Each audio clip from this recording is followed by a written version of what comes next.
Filosofia aula 3. Fala galera, continuando aqui nessa exploração da filosofia, vou manter aqui confesso, eu vou fazer um vídeo exclusivo das escolas, né?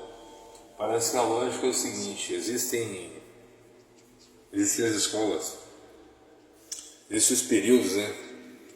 Helenísticos e daí por diante, né? Existem vários períodos dentro da filosofia, mas existem em cada período desses as escolas, né? E isso muda de acordo com o lugar. Por exemplo, os jônicos seria o Tales, Anaximandro e Anaximenes, se não me engano. Aí eu adiciono também a escola jônica, o Heráclito. Eu tenho uma relação aqui das...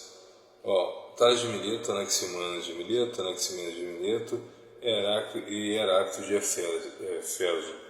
Esses seriam os da escola jônica, assim. E aí, se não me engano, quando o período ainda fala da Grécia, por exemplo, é considerado período helenista, ou helenístico. E depois ele muda de acordo com o ambiente também, com o lugar, né? Roma é um outro período e daí por diante. Uma das características da escola jônica, por exemplo, a principal talvez, seria dessa dos filósofos da natureza, né? Lógico que os filósofos da natureza são vários, praticamente todos os pré-socráticos, mas eles investigavam, entre outras coisas, isso, né? Tentando encontrar a origem das coisas a partir de elementos, né? A partir dos elementos, lógico, os elementos da natureza. Então essa é uma das principais características. Então é preciso, antes de mais nada, antes de conhecer esses filósofos, preciso identificar também quais escolas que eles pertenceram e tal. Essa informação, por exemplo, ela não foi dada durante o curso na academia nem nada, né? Não sei, estou falando assim, com base em duas academias que eu cheguei a fazer parte.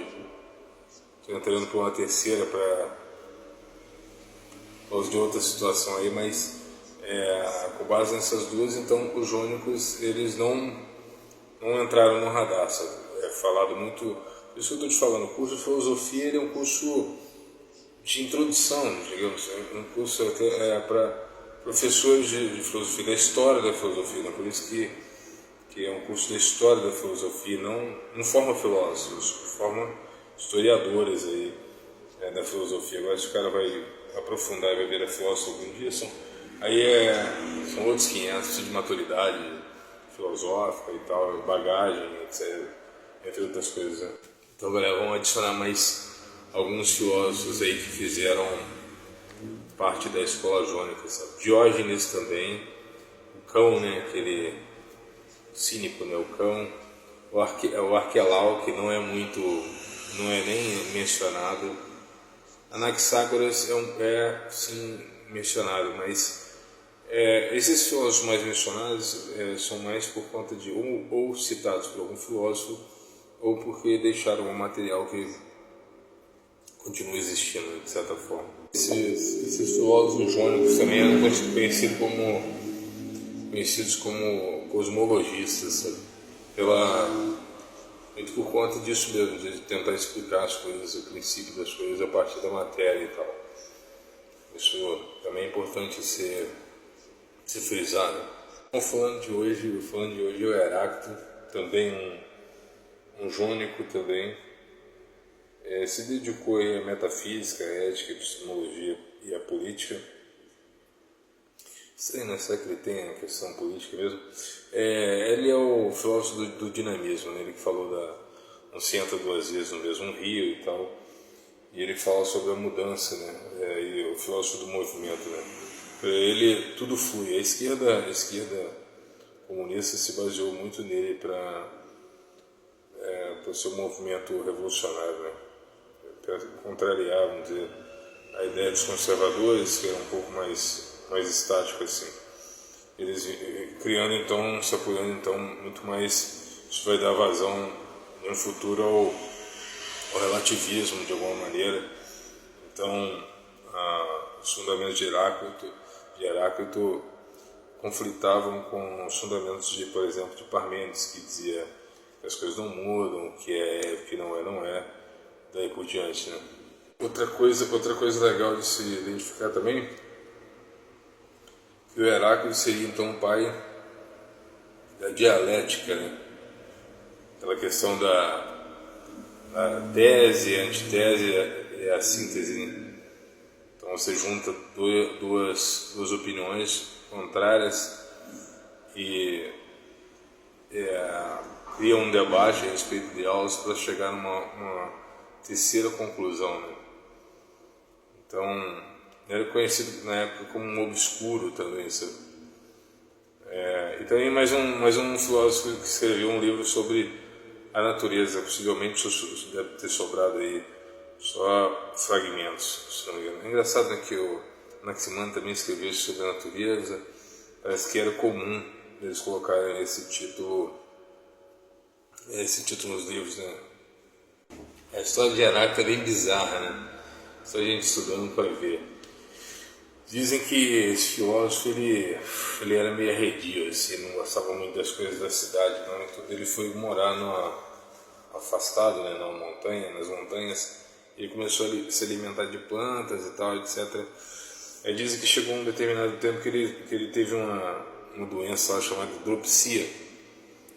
E aí ele buscou os médicos e tudo, e ele é aquele cara debochado, né, como a grande maioria.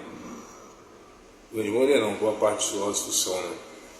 Perguntou aos médicos se era possível transformar, como é que é, um pântano num deserto, sabe, em relação à sua doença e tal, e acabou expulsando esses médicos de lá. Ele procurou um curandeiro, olha só, ele estava com os médicos e debochou por, sei lá, talvez excesso de orgulho, qualquer coisa do tipo, dos médicos, da capacidade dos médicos de curá-lo dessa enfermidade, e acabou adotando uma ideia de um curandeiro um pouco bizarra, né?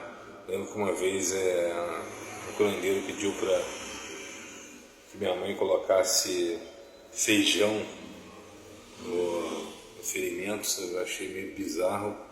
Heráclito, mesmo sendo filósofo, né, toda essa história toda aí dele, sua importância, né, tanto é que ele é citado nas universidades até hoje, se deixou levar por uma burrice, né? Aí diz o curandeiro que para ele se curar desse problema ele teria que tomar um banho de estrume, sabe? Entrar literalmente numa vala cheia de bosta e tal. E aí dizem que na primeira versão Heráclito foi e tomou um banho de estrume, e aí quando chegou em casa os cães não reconheceram e acabaram matando ele. Numa segunda versão ele teria tomado banho de estrume e acabou afundando lá, como se fosse atolado no meio da bosta e tal, e ficou por lá. É bem bizarro isso, né? É até duvidoso isso, né? Como só sobraram fragmentos, mas é a história que conta. Então esse tipo de história é, lógico, interessante e tudo, mas para ver como é que um filósofo também muito conhecido pode ser um idiota completo em outras questões, né? Para ver como é que o cérebro é meio sinistro, meio fragmentado, né? Muito bom para algumas coisas e péssimo para outras. A frase desse pensador aí, os pensadores, a grande maioria tem frases aí que sintetizam o pensamento, né? Esse seria do tal Pantarrei, ou tudo flui, né? Para ilustrar mesmo essa questão do movimento, né?